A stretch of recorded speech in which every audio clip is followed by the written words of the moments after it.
Hi, welcome all friends of our university and especially friends of our Faculty of Philosophy and especially friends of our program Philosophy in English. Last week I gave a lecture. It was a lecture about the problem of evil. Why is the world not a hedonistic paradise? The problem of evil. And at the end of the lecture there was several questions.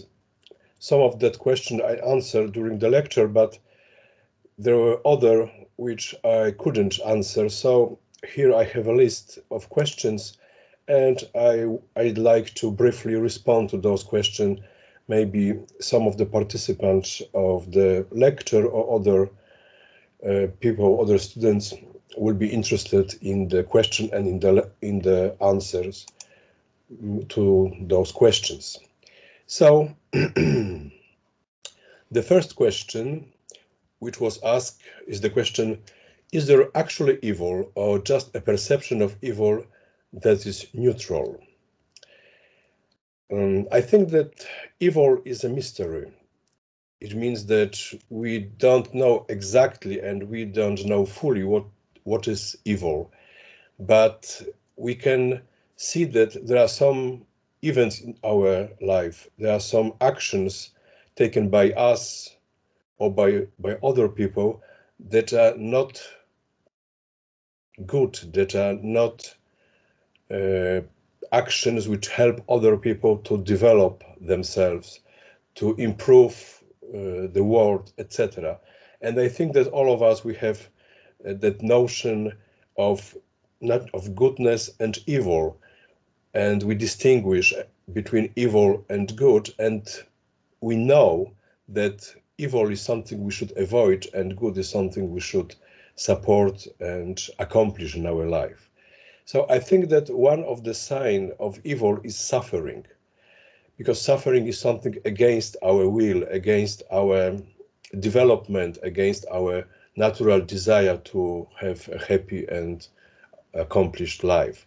So I think that it's not only evil is not only a perception of something which is neutral, it's not only subjective, but also something real and objective in reality. And we can distinguish moral evil, moral wrong actions against law or sin. And we can distinguish also natural evil when because of some events, other feeling creatures, mostly human beings, but sometimes also animals, they suffer or they die in the accident or in a different events. The second question, will life after death be a hedonistic paradise? I think that life after death will be something much more satisfying, and I hope that after life, after our death, we will experience happiness, fulfillment, and deep satisfaction in our relationships with God and with other people. And pleasure is not the highest value, I think, in the heaven, in the experience of after death life. It's one of the elements of well-being, sometimes happiness, but I think it's not the only element and not the highest. Maybe there are some others which are much more important, and pleasure can be one of them, but hedonists, they say that pleasure is the highest value. I don't think the pleasure would be the highest value in paradise. I think happiness, human deep happiness, is something much more complex, much more satisfying than only a pleasure. The third question, can the idea that God originally intended us to have paradise be reconciled also with the idea of soul making, of being formed into the likeness of Christ? I think that my answer is positive, yes. I think that God created us to participate in his life and to be fully happy with God and other people. And the process of soul making is a process of of acquiring a perfection of human being, of development of human being until the image of the likeness of Christ, which on the one hand is the full development of human potential, and on the other hand is a likeness to Christ. So there are those things, they are not different, they are not separate. The full accomplishment of human being and the likeness to Christ can be is the same thing, but different a little bit different angles, different point of view. Fourth question: what is the place of values in theodicy, and what is the main critic to Higgs theodicy? I think the place of value in theodicy is very important, because in the process of soul making, we are putting values into practice, and we respond to the challenge of suffering, but also the challenges which are positive, like love and other important challenges in our life. It can be positive, more positive, like fall in love and experience of love. It can be also negative, like suffering, grief, etc. So there are challenges, and our response is response according to the value, which are the most noble value, like courage, love, dignity, respect to other people, etc. What is the main critic to Higgs theodicy? I think I would say three things. First of all, there are two religious premises which can be controversial for those who are not religious, who are not believers, or who belongs to other religions. Because, as I understand, Higgs' intention, his theodicy is philosophical response to the problem of evil. So his two religious premises taken from the Bible, from the Revelation, are the first, that there is a global plan of God for the creature, for the human being, and the global plan is that you are created in a two stages plan of development, human being. We are created on the image and likeness of God. So, and that idea, that original idea that that there is even a plan for human being, it comes from Christian revelation, biblical revelation. So, I think for others who are not religious can be controversial. And the second religious premise is that in many cases it is impossible to achieve a likeness of Christ in this life.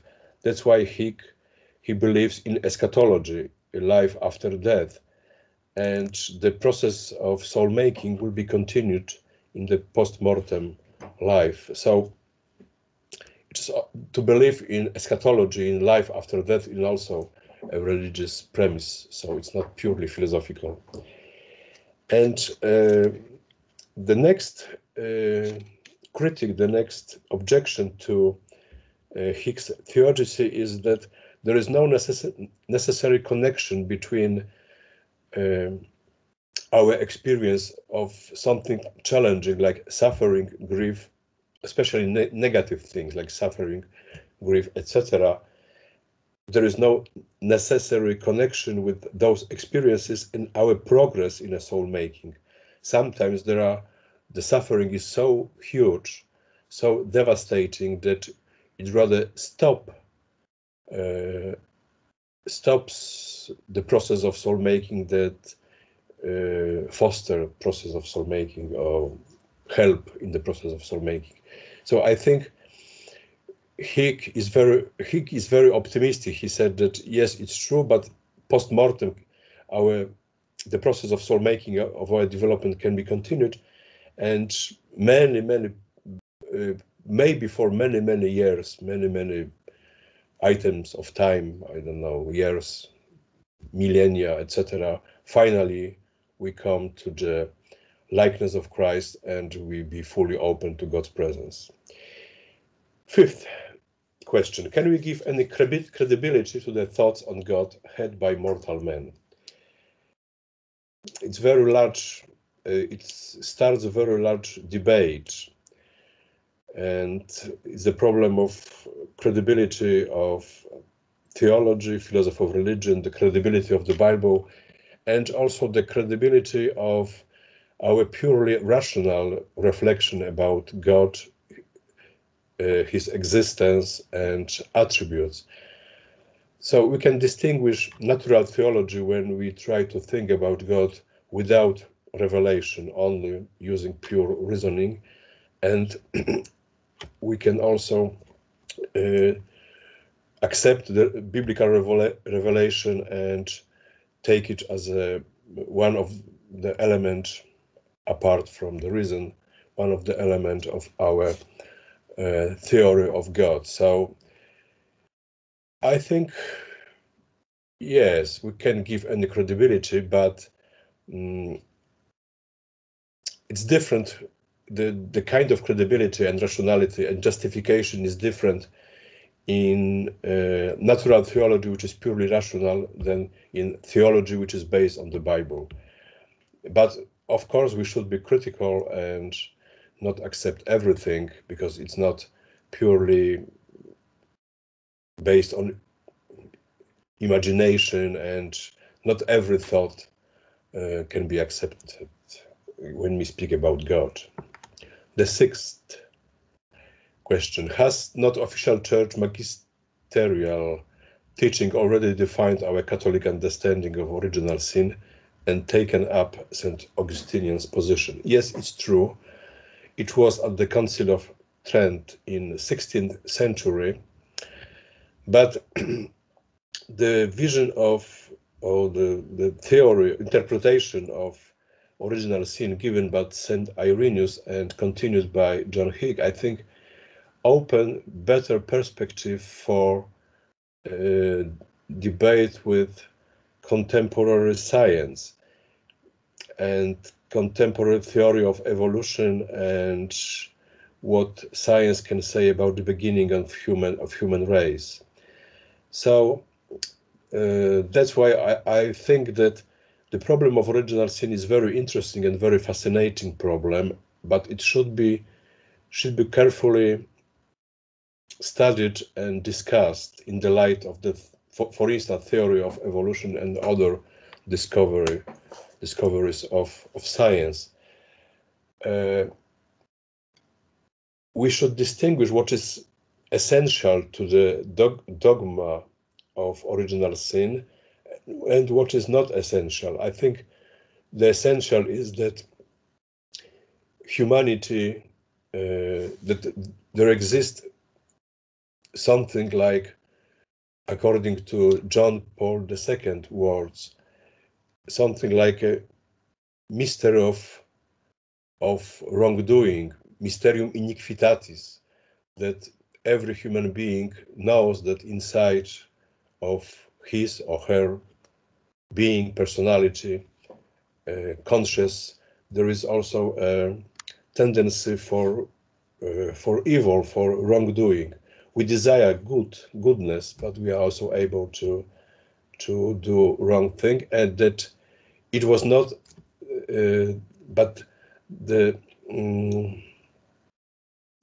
plan of God, his project, is not to leave humanity with this division in the heart, but to help people to be free in the sense that to live freely in a relationship with God, other people, and be open and firm in the goodness, not in that distinguished, divided into those two tendencies towards evil and towards good. So we are not perfect people, and we are not living in a perfect world. God has created good world. Something went wrong. Evil exists, but there is a way to overcome evil, and Christ is our Savior, gave us grace. And we can use different models to explain that situation and the problem of evil, etc. So St. Augustine has his own vision. St. Irenaeus, who lived 2 centuries before St. Eugenius give slightly different vision, interpretation of original sin, which I think open better perspective for cooperation, collaboration, or debate with modern science. And finally, 7th question. If suffering is so important to human perfection, why aren't we called to inflict suffering on other people? I think it's a very intelligent question, but a little bit, I would say, I don't know its correct word in English, malicious, mean trying to provocative, maybe provocative is better word. So we are, it's not suffering which is important to human perfection, it is our attitude and reaction to the suffering or to the challenges, like for instance, suffering or other important challenges in our life. So we are not called to inflict suffering, but we are called to react with the noblest values when we see suffering, support other people. That is participation in a soul-making process, becoming at the likeness of Christ. Yes, not suffering. Suffering can be devastating in life. It's not so sure that when someone is suffering, it will become better person. Maybe it will kill what is the best in him or her or in his life. So I think it's not the suffering is important. It's important how we react on suffering, on grief, on challenge, love, challenges which we find in our world, and especially when we see someone who needs support and friendship and reaction of help from our side. Okay, thank you very much for your attention. I hope those answers explain some of my thoughts and what I said during my lecture. Thank you very much, and I hope that you will be looking for more material on our website and you will find something which will satisfy your desire for truth. Thank you. Bye.